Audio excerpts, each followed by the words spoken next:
This HOA busybody dialed 911 on my supposedly illegal lakeside shack, having no idea that I actually own the dock permissions her $50 million neighborhood depends on to function. At 6 a.m., I'm standing on my Lake Clearwater dock, drinking coffee, when a patrol car pulls in, followed by Victoria in designer workout gear, shrieking about how my grandfather's 75-year-old cabin is ruining property values. She's already slapped me with $25,000 in bogus fines, assuming a guy with 30 years as an electrician can't read a property statute. But my 1947 deed grants legal control over every single dock tied to her beloved development, and she's been taking money for illegal dock fees for decades. Tonight, I'm canceling every dock permission and shining a light on 30 years of fraud in front of the whole neighborhood. Ever imagine completely dismantling a power-hungry HOA ruler? Drop your wildest revenge fantasies below. Let me rewind and explain how this whole disaster started. My name's Ethan Cole, I'm 52, and up until recently, I was just a retired electrician trying to rebuild my life after a pretty ugly divorce. You know how it goes. Sometimes you need a project that keeps your hands busy while your heart tries to mend. 8 months ago, I inherited my grandfather's fishing cabin on Lake Clearwater, Michigan. It wasn't some high-end lakefront estate. We're talking about a true 1940s fishing hut that Grandpa built himself right after he came home from the war. The place smelled like cedar shavings and old varnish, had more personality than a Hemingway novel, and sat on the most beautiful strip of shoreline you could imagine. My plan was straightforward. Fix up the old place on weekends, maybe rent it to anglers, show my grandson how to cast a line where 4 generations of coalmen had learned the same skill. Nothing flashy, nothing complicated. That's when I met Victoria Hale. Victoria is 48, drives a spotless white luxury SUV, and happens to be the president of something called the Clearwater Shores Premium Community. That's the HOA that sprung up around the lake back in 1995, packed with oversized houses worth about $800,000 each. Victoria has a real estate background, is married to a bank vice president, and wears that particular kind of smile.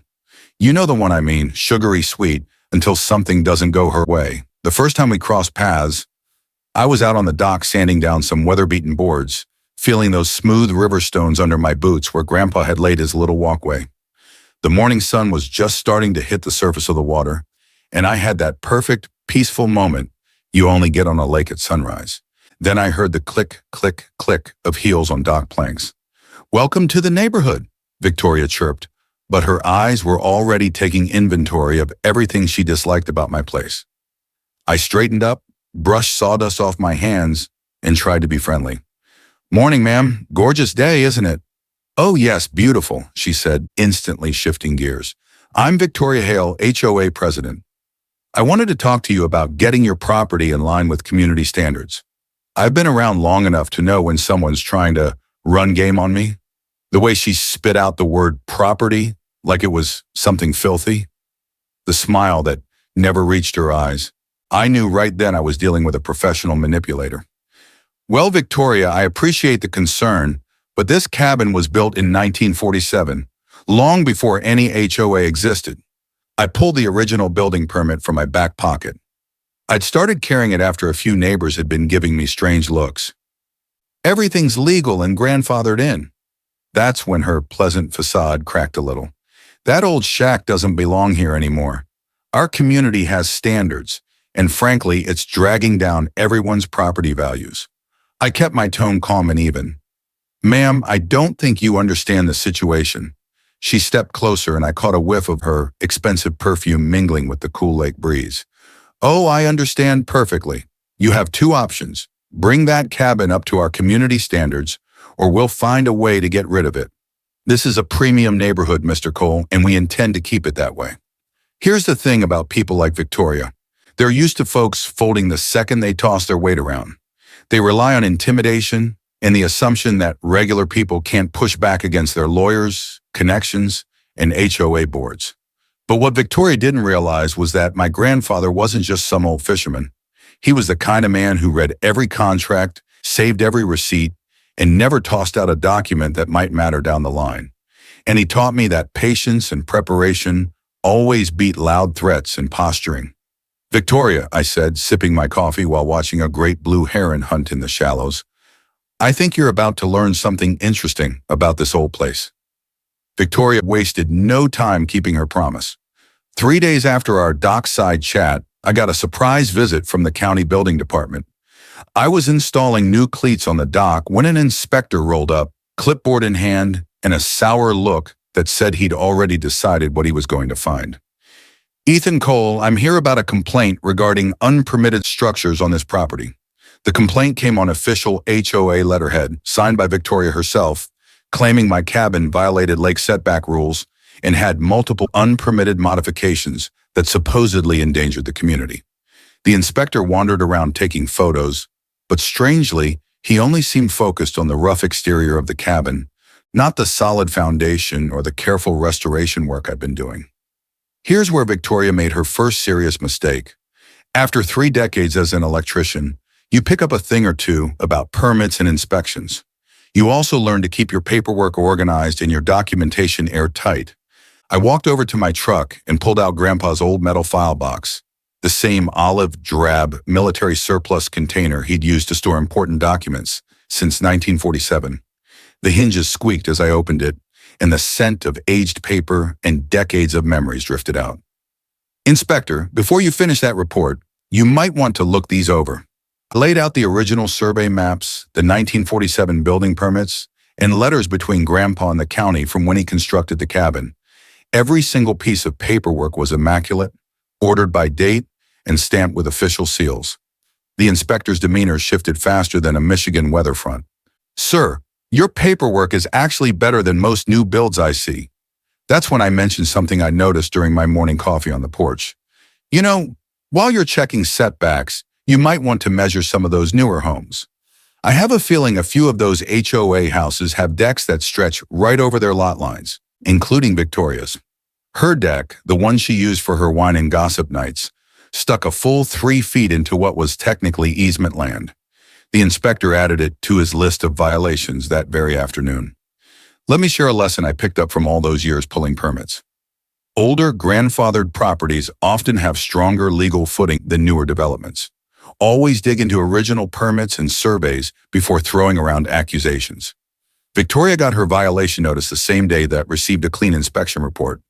Turns out her polished deck either needed a $15,000 engineering report or a complete teardown to meet current setback regulations. The sound of her luxury SUV's engine revving too hard in my driveway that evening was almost as satisfying as the taste of the base I'd caught and fried for dinner.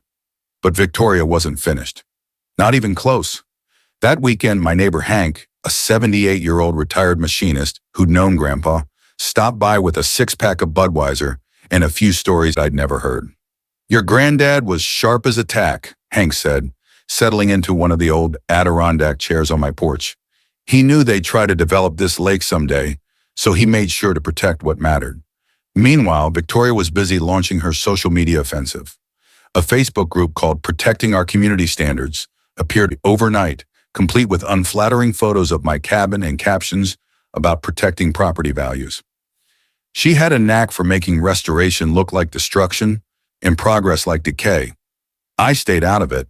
Social media mudslinging has never been my thing. Besides, I had bigger priorities, like the growing pile of historical papers I kept finding every time I went through Grandpa's files. Some newer residents started quietly showing support when they ran into me at the hardware store, but they wouldn't stick their necks out in public. I got it. Nobody wants to pick a fight with the HOA president, especially when you still owe on your house. But the old-timers, they remembered. They remembered when the lake was about fishing and quiet instead of property values and community standards. And they started speaking up. Victoria's deck violation was only the opening act. Funny how rules cut both ways, isn't it? When you insist on strict enforcement of every regulation and setback, sometimes you discover that people who live in glass mansions shouldn't be throwing stones. The sound of my cordless drill echoing over the water in the evenings while I fixed the dock became its own kind of meditation. Each screw I tightened, each plank I replaced, was another step toward honoring Grandpa's legacy and another nail in Victoria's assumption that I'd just roll over and disappear. But I could feel a storm gathering. Victoria wasn't the kind of person to back away from a fight, especially after being humiliated by her own violation notice. If anything, I'd only made her more dangerous. Victoria's answer to the deck violation was quick and entirely predictable. She doubled down. Within a week, every HOA resident got a formal letter about an emergency meeting to address non-conforming structures threatening our community. She'd invited her tennis partner, City Councilman Jordan Blake, to talk about what she called urgent property enforcement concerns. The meeting took place in the community center on a Thursday night, and Victoria arrived armed with a PowerPoint presentation that would have made a corporate attorney proud. She had charts about property values, photos of my cabin from the worst angles she could find, and a proposal for a special assessment to hire specialized legal counsel for property enforcement. Translation: she wanted every homeowner to cough up money so she could pay a lawyer to come after me. The kicker was that she passed around a petition demanding I either tear down the cabin completely or pay a $50,000 compliance fee to bring it up to her so-called community standards. While Victoria was busy playing politics, I was playing detective. The next morning I drove to the county courthouse, that beautiful old brick building with a musty basement records room that smells like decades of forgotten files. I spent the better part of 3 days down there combing through property records back to the 1920s, tracing every deed, easement, and scrap of paperwork connected to Lake Clearwater. The vending machine coffee tasted like burnt rubber, but I hardly noticed. I was too focused on what I was uncovering, something that made my hands shake as I held those fragile 1940s documents in their plastic sleeves. I already knew Grandpa had sold most of his shoreline to developers in 1994. What I didn't know were the exact terms he'd tucked into that sale. Buried in the original easement deed was a clause that changed everything. Grandpa hadn't just kept access to the dock, he'd kept ownership of the dock structure itself, selling only usage rights to the development company. Every boat slip that HOA residents were paying $2,000 a month for required written permission from the Cole family's designated representative. That would be me. Victoria had been collecting dock fees with zero legal authority for years. I walked out of that basement records room, my footsteps echoing on the marble stairs as I headed back to my truck, realizing I was holding a legal nuclear weapon disguised as faded paperwork.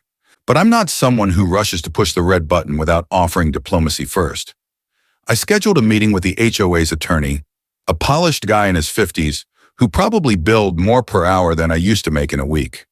I strolled into his wood-paneled office with a manila folder and a calm expression. "Mr. Cole, I hear you're having some issues with the HOA board." "Not really issues," I said, sliding the easement deed across his shiny desk. "More like clarifications." I watched his face drain of color as he read the document. Then he read it again. Then he put on his reading glasses and went over it a third time. "This is actually ironclad." "I'm not trying to start trouble," I told him, and I meant it. "I just want to fix up my cabin in peace. But I figured you should tell Miss Hale about the dock ownership situation before this gets any more out of hand." The attorney nodded slowly, probably running numbers on liability and billable hours in his head. "I'll need to bring this to the board immediately." News travels fast in small towns, especially when it involves pale-faced lawyers and urgent phone calls. Hank stopped by that evening with updates from the old-timer grapevine. "Hardware store owner says Victoria tried to get you banned from buying supplies." He chuckled, easing into his usual chair on my porch. "Marina guy mentioned she's been claiming dock ownership for insurance."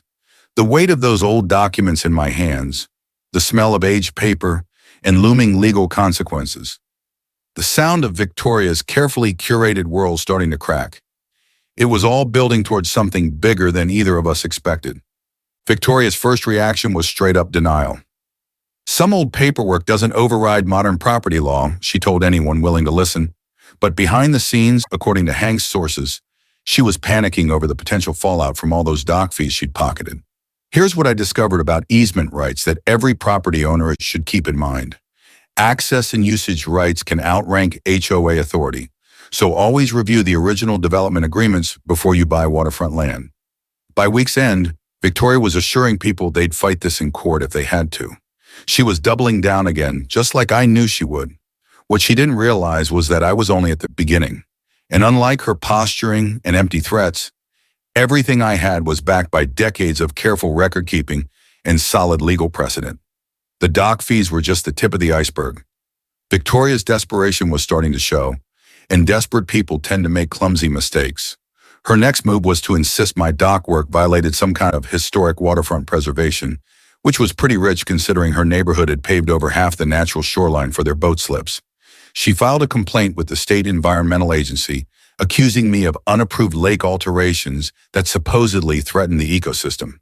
She also whipped up the HOA board to menace me with a lawsuit over decreased property values, though half the board was starting to look uneasy about how extreme her tactics were getting. And then came the rumors. Victoria began spreading whispers about my suspicious daily routine at the cabin. According to the coffee shop gossip chain, I was either running an illegal business, hiding assets from my divorce, or, my personal favorite, operating a drug lab disguised as a fishing cabin. I handled it the way Grandpa taught me, methodically and with documentation. Every interaction got photographed and timestamped. Every conversation got recorded on my phone, perfectly legal in Michigan as long as one party knows. When my tools started disappearing from the cabin, I installed a security camera setup that could rival a casino. The environmental inspector's visit was scheduled for a Tuesday morning, and I made sure to be there early with fresh coffee and every environmental permit I could find. Mr. Cole, I'm here regarding possible wetland violations. Absolutely, Inspector. Coffee? What Victoria hadn't bothered to research was that Grandpa had voluntarily filed a conservation easement back in 1952, protecting more shoreline than today's rules required. The cabin's environmental footprint was smaller than a typical suburban garage, and every update I'd made actually helped water quality by swapping out old materials for eco-friendly ones. Meanwhile, the inspector noticed that 3 HOA houses had recently landscaped right down to the waterline with non-native plants and chemical fertilizers, clear violations of current wetland protection laws. Ma'am, the inspector told Victoria when she arrived an hour later, expecting validation, your subdivision is the one with environmental issues, not Mr. Cole. But the real eye-opener came from my security cameras. The first footage showed Victoria's teenage son spray painting "Go Home" on the side of my cabin at 2 a.m. The second clip showed Victoria herself, dressed in dark clothing, pulling up the property markers I'd put in place to mark the boundaries. The third recording was the most damning. Victoria meeting with a man I didn't recognize, handing him what looked like cash and pointing directly toward my cabin. I didn't call the cops, not yet. Instead, I sent the video to the HOA attorney as evidence of ongoing harassment. I let him untangle the legal fallout. The smell of an evening campfire drifted across the lake as I installed motion-activated floodlights around the cabin. Loons called in the distance, their cries echoing over the water, while I tightened bolts and ran wiring. The taste of justice quietly brewing was sweeter than my usual morning coffee. My circle of allies was growing too. Hank introduced me to other pre-HOA property owners who had their own Victoria horror stories. The local fishing guide started directing clients to me for lake access. Even the county inspector had become a sort of unofficial ally after recognizing Victoria's history of bogus reports. She's filed 17 complaints in 2 years, he told me off the record. 16 of them were nonsense. We're starting to flag her calls. Victoria's PR campaign was getting more absurd by the day. She organized a community safety meeting about transient cabin dwellers. Apparently, I was now transient, despite the fact that I owned the place outright. She contacted her book club buddy at the local paper, spinning tales about suspicious activity and declining neighborhood safety. The posts on the neighborhood apps were especially dramatic. In Victoria's version of events, I was simultaneously running an unlicensed business, operating dangerous tools at all hours, hosting sketchy visitors, and somehow endangering children just by existing. She even tried to pressure the marina into revoking my boat launch access, claiming I created a hostile environment for families. Here's one security lesson I learned the hard way. Cameras on your own property can legally document harassment and trespassing. Keep the footage organized and time-stamped in case you ever need it in court. Through all of this, I held on to what Grandpa would have called strategic patience. I kept restoring the cabin, documenting every stage. I built relationships with the reasonable people in the community. I let Victoria push things too far while I quietly gathered evidence. The feel of smooth river stones under my boots as I rebuilt Grandpa's path. The steady noise of my tools as I worked while Victoria's schemes grew more frantic. the taste of stubborn determination mixed with the mist coming off the lake in the early morning. Everything was driving toward a showdown I could see approaching like a storm front over the water. But Victoria had no clue what she was truly up against. While she was busy playing petty control games, I was uncovering information that would change everything. The real bombshell was still tucked away in Grandpa's crawl space, waiting to be found. The discovery happened early on a rainy Saturday morning while I was insulating the cabin's crawl space. I'd been putting off that task for weeks because crawl spaces ranked somewhere between dentist drills and tax audits on my personal list of least favorite experiences.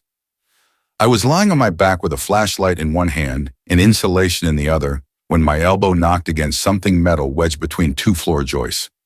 After some awkward maneuvering, I managed to pull out a second metal box, smaller than the first but sealed just as deliberately. Inside, wrapped in oilcloth like it was treasure from some old adventure novel, was a document that made me jolt upright so fast I nearly smashed my head on a beam. It was the original 1994 sale contract between Grandpa and Clearwater Development Corporation. But not just any copy. This was the master agreement containing clauses I'd never seen before. My hands actually trembled as I read the legal language. And it wasn't because the crawl space was cold.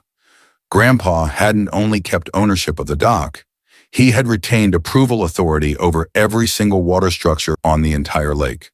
Every dock, every seawall, every lift, every boat slip in the HOA development required approval from a Cole family representative. That representative was me. Victoria and her neighbors had been operating on invalid permits for 30 years. I crawled out, sat at Grandpa's old kitchen table, and reread the contract while rain drummed on the tin roof. The scope of what he'd done took my breath away. He'd built a legal shield to protect the lake from overdevelopment, disguised inside an ordinary property sale. The next morning, I drove straight to my attorney's office. "This is extraordinary leverage," he said after reading for 20 minutes. "You could legally revoke all dock privileges immediately. Every home sale requiring lake access would need your signature." He tapped a pen on the paper as he ran numbers. In today's market, these approval rights are worth at least a couple $1,000,000. But here's the thing. I wasn't out to destroy innocent people. A lot of residents had bought their homes in good faith. Retirees who'd saved their whole lives for waterfront living. Young families who just wanted a safe place to raise kids.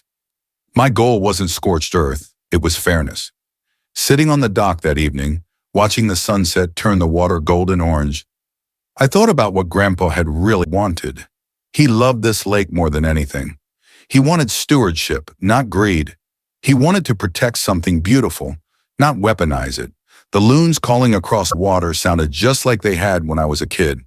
This was bigger than property disputes and HOA rules. This was legacy. I decided right then I would use the leverage for balance and not revenge.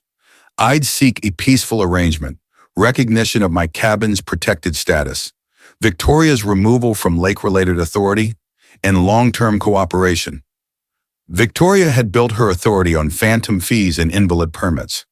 The community's stability actually depended on my goodwill, not hers. But she didn't know that yet. My next steps needed precision.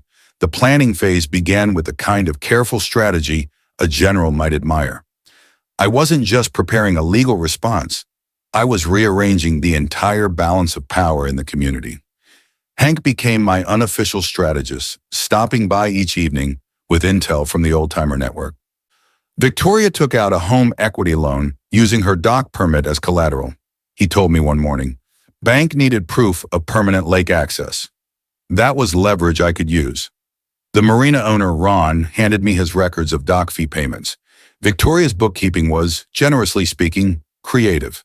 Some residents paid her directly, others paid through the HOA, and no one knew who actually owned what. Then my county inspector friend, Mike, shared more off-the-record info. "She's filed so many bogus complaints, other departments are starting to ignore her, unless they're forced to respond," he said. "You're not her first target." My attorney and I put together a full documentation package that looked like it belonged in a courtroom documentary. Every threat from Victoria, every false claim, every attempt at intimidation, organized, time-stamped, and cross-referenced with supporting evidence. The settlement proposal was elegantly simple. I would grant permanent dock easements to every current resident in exchange for official recognition of my cabin's protected grandfather status and Victoria's immediate removal from any authority over lake matters. The financial impact was astonishing. In 5 years alone, Victoria's HOA had collected roughly $180,000 in dock fees, money she never had the right to touch. In today's market, lake access alone could command $500,000 per property. And my approval rights? Worth millions. But again, I didn't want the money. I wanted fairness and peace. Local fishing guides offered to testify about the cabin's historical and environmental importance. These were folks who'd been taking visitors to the lake for decades. They remembered when it was about fishing and serenity rather than property values and appearances. I organized every document chronologically in professional binders. I created a visual timeline of the property's history. I compiled environmental impact assessments proving the cabin's footprint was smaller than most garages in the community. Every instance of harassment from Victoria was logged and backed with evidence. Then came psychological prep. Late at night, I'd sit in Grandpa's old leather chair with the faint smell of pipe tobacco still lingering in it, practicing responses to common HOA arguments. I trained myself to stay calm, factual, and unshakable. I knew Victoria would resort to emotional tactics, class jabs, personal attacks, anything to distract from the truth. I would meet all of it with steady, controlled clarity. Timing was everything. I waited for Victoria to call another emergency meeting. That was her style. She needed dramatic moments. I planned to attend as just another resident, let her speak first, then calmly dismantle everything she said with documented fact. Meanwhile, I drafted a community benefit plan using the dock fees she'd illegally collected. A conservation fund, lake cleanup days, shoreline protection, a scholarship for local students studying environmental science, dock improvements using eco-friendly materials that Grandpa would have approved of. Here's what anyone facing a similar situation should remember. Historical property records can hide powerful rights. Preserve every important document in long-term safe storage. Sometimes the strongest defense is realizing you don't need to defend anything. You've held the power all along. Every morning, with the smell of pine from the cabin restoration and the sound of gentle waves hitting the shore, I felt more certain. I was ready for whatever Victoria tried next. When you've got truth, law, and patience on your side, you don't need to shout. You just need to wait. Victoria eventually caught wind that I'd met with a lawyer, and the second she realized I wasn't just playing defense anymore, she detonated her own version of a nuclear option. She called an emergency HOA board meeting to approve a $100,000 legal defense fund, money she planned to collect through a special assessment requiring every homeowner to hand over $3,000 for what she called community protection against aggressive litigation. The fear-mongering was intense. That cabin owner could ruin our property values, she warned anyone who'd listen. We need to be united before he bankrupts us with lawsuits. Within days, 3 homeowners got notices demanding immediate payment and threatening liens if they didn't comply. That was the moment Victoria went past the point of no return. Meanwhile, my security cameras kept collecting a highlight reel of legally questionable behavior. First, there was Victoria's landscaper, who I later learned she paid under the table, caught dumping yard waste and construction debris near my cabin at midnight. The footage was so clear you could read his license plate.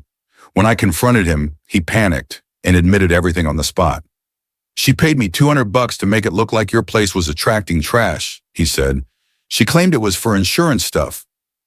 And then the paperwork harassment began. Out of nowhere, I started receiving visits from nearly every regulatory agency you can imagine. The health department, the fire marshal, zoning, environmental quality, each responding to anonymous complaints. Every inspection took time and money. Every complaint turned out to be baseless. One inspector even showed me 3 different forms supposedly filed by 3 different residents, each written in the exact same handwriting. Victoria had gotten sloppy. She even managed to bully the marina into temporarily revoking my boat launch access by pressuring Ron.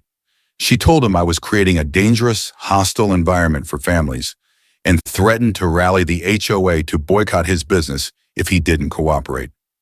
But her boldest mistake came when my cameras caught three teenagers, her son and his friends, sneaking onto my property and trying to cut the lines on my fishing boat. Not long after, another clip showed Victoria herself removing my survey markers again. And then came the worst one. Victoria meeting a man behind some trees near the shoreline, handing him cash and gesturing angrily toward my cabin in a way that made the intent unmistakable. Still, I didn't call the police. Instead, I sent the footage to the HOA lawyer so he could confront the legal implications himself. He watched the video and turned pale. "Mr. Cole, I strongly advise my client to cease all contact with you," he said. "What she's doing is legally dangerous." But Victoria was far past listening to legal advice. She launched what she called a community safety patrol, basically a group of volunteers who followed me around the lake during my fishing trips, like some kind of neighborhood surveillance squad. They'd take invasive photos, scribble notes, and whisper into walkie-talkies as if I were an escaped criminal instead of a guy catching bass. Then she tried filing for a restraining order, claiming I'd threatened her at the grocery store. Problem for her was that my phone had recorded the entire interaction. All I said was, "Good morning, Victoria." She responded with a 5-minute rant about how I was destroying her neighborhood. The judge threw out her request and warned her about filing false reports.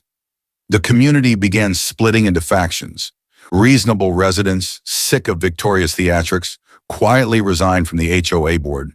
Several refused to pay the special assessment until she provided actual legal justification. Hank told me she'd gotten into a screaming argument with one of her own board members outside the post office, accusing him of betraying the community. Even Victoria's husband was urging her to step away because his bank, where he was a vice president, was getting uncomfortable with all the negative attention. Meanwhile, various investigations into Victoria's behavior were gaining momentum. The local newspaper uncovered long-term irregularities in HOA permits. The county began auditing every complaint she'd filed. So, the environmental agency launched an inquiry into her pattern of false reports.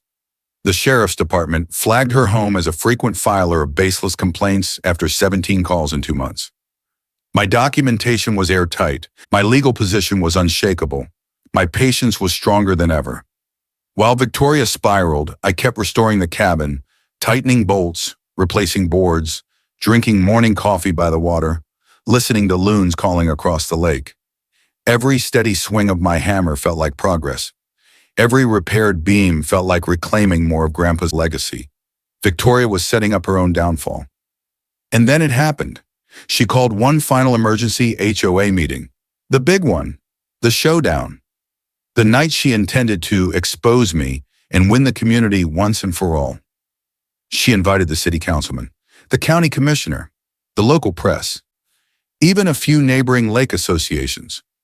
She promised them all she was about to reveal shocking evidence, proving I was a danger to their community. And I knew without question that this was the moment everything would turn. The community center overflowed with people on the night of the emergency HOA meeting. More than 100 residents packed every fold-out chair, crowded along the walls, and spilled into the hallway. You could feel the tension in the air, the kind of electric heaviness that comes before a storm breaks. Victoria strutted in wearing a tailored navy suit that probably cost more than my monthly mortgage. Her hair styled with precision, her expression a mix of confidence and something bordering on mania. She brought an easel stacked with poster boards, a laptop for her slideshow, and a thick binder she slammed dramatically onto the podium. The local newspaper had a reporter and photographer in the front row. County Commissioner Elena Ruiz sat near the aisle, hands folded, observing everything closely. City Councilman Jordan Blake looked distinctly uncomfortable but present. Even folks from nearby lake communities showed up after hearing rumors of the chaos. I arrived early, quietly taking a seat in the back with a single manila folder in my hand. While Victoria radiated theatrical energy, I radiated calm. I didn't need props. I didn't need a speech. I had the truth in 3 decades of legally binding paperwork. Victoria opened the meeting like she was headlining an award ceremony. Ladies and gentlemen, we are here tonight to address a threat that endangers our entire community. This illegal cabin operation has gone unchecked for far too long. Her slideshow flashed dramatic charts about falling property values, zoomed-in photos of my cabin at the worst angles imaginable, and exaggerated claims about safety risks and non-compliant structures. "Mr. Cole's cabin violates dozens of modern regulations," she announced, "and tonight I ask for your approval to pursue every legal avenue to remove this hazard from our lake." Some residents murmured support. A few voiced concerns. Others looked unsure but intimidated. That's when Hank stood up from the middle row. "Now hold on, Victoria. Ethan's grandfather built that cabin before any of this existed. Show some respect for the folks who were here first." "History doesn't override community standards, Hank," she snapped. "Modern problems require modern solutions." Then Commissioner Ruiz raised her hand. "Mr. Cole," she said, "would you like to respond?" I walked toward the front, each step echoing through the room. The crowd fell completely silent. I placed my folder on the podium and spoke with controlled ease. "Thank you, Commissioner. I'd like to clear up some misunderstandings." I opened the folder and pulled out a single document, the master 1994 development contract I'd found in the crawl space. "This," I said, holding it up, "is the original agreement between my grandfather and Clearwater Development Corporation. It contains something everyone here deserves to hear." Victoria's eyes widened. Her knuckles whitened on the podium. I read the clause slowly, clearly, letting each word settle. "The Cole family retains ownership and approval authority over all lake access structures, including docks, boat slips, seawalls, and similar installations, within the development boundaries." A collective gasp filled the room. Someone near the front whispered, "Oh my God." "What this means," I continued, "is that every single dock permit issued in this community for 30 years has been invalid without written approval from my family. Every dock fee, every slip rental, every water access right was dependent on my signature, and I haven't given any." The room went completely still. Victoria exploded from her seat. "This is a lie. Those documents are fake. Commissioner, arrest him. This is fraud." Commissioner Ruiz calmly took the contract, studied the embossed seal, reviewed the signatures, and nodded. "This appears legitimate," she said, "and binding." "They are legitimate," I replied, "and I'm not here to take anything away. In fact, I've already drafted an agreement granting permanent dock easements to all current homeowners. I only ask for one thing: an end to the harassment and official recognition of my cabin's protected status." I placed the prepared agreement on the table. "I'm also proposing that all future legal dock fees be directed into a community lake conservation fund, not into anyone's pocket." Victoria lost it. Full meltdown. "You're destroying everything. This is a conspiracy. Someone helped him forge those papers. This is a setup." She started screaming at the commissioner, then at the reporter, then at her own supporters. Security gently approached as she spiraled, ranting about enemies, betrayal, and how people like me didn't belong in a neighborhood like theirs. Her husband rushed to her side, apologizing to everyone as he helped usher her out of the room. The moment she left, the atmosphere shifted instantly, like someone had opened a window after months of stale air. People turned to me, shaking my hand, thanking me, apologizing for what had happened. HOA board members conferred quietly, then announced they'd be voting on Victoria's removal within the week. 3 days later, her resignation was unanimous. And the consequences didn't stop there. The county ethics board fined her $5,000 for attempting to bribe a public official. She was required to pay $12,000 of my attorney fees as part of the settlement. Her husband's bank transferred him to a branch 2 counties away to escape the scandal. Their house sold within 6 months. They left as fast as they could pack a moving truck. But the story doesn't end with Victoria's downfall. It ends with restoration. The first annual Samuel Cole Lake Cleanup Day, named after Grandpa, brought over 50 volunteers. We removed invasive species, planted native shoreline grasses, and added educational signs about lake conservation. The newly created conservation fund paid for it all. Our fishing tournament raised $8,000 for a veteran's mental health program. Grandpa would have loved that. Even some of Victoria's old supporters rolled up their sleeves and helped serve food at the event. I finished the cabin restoration using sustainable materials, preserving Grandpa's craftsmanship while strengthening it for future generations. The scent of cedar, the call of loons at dawn, the feel of solid boards beneath my feet, it finally felt like home again. The lake became known for its conservation leadership. Property values actually went up once the uncertainty ended. The marina saw a 15% boost in business. Families used the improved access areas. Kids fished off the docks. The community healed. My ex-wife even reached out after seeing the news stories. Not to get back together, but to talk, really talk, for the first time in years. It helped our whole family breathe easier. And my grandson finally got that fishing lesson I'd promised. Watching him stand on the same dock where 4 generations of Coles learned to cast, that moment was worth every battle, every complaint, every obstacle. The Samuel Cole Scholarship Fund now awards $2,500 a year to local students studying environmental science. Their handwritten thank you notes sit next to Grandpa's old coffee mug on my kitchen table. On quiet evenings, I still sit on that dock, listening to the water lap against the pilings, feeling the legacy of what Grandpa built and what I fought to protect. It reminds me that standing up to bullies doesn't just defend your own rights. It can strengthen an entire community. And just last month, a lakefront homeowner from the next county called me about an HOA president who'd been collecting fees for permits she didn't actually own. Sounds familiar, doesn't it? Some people never learn.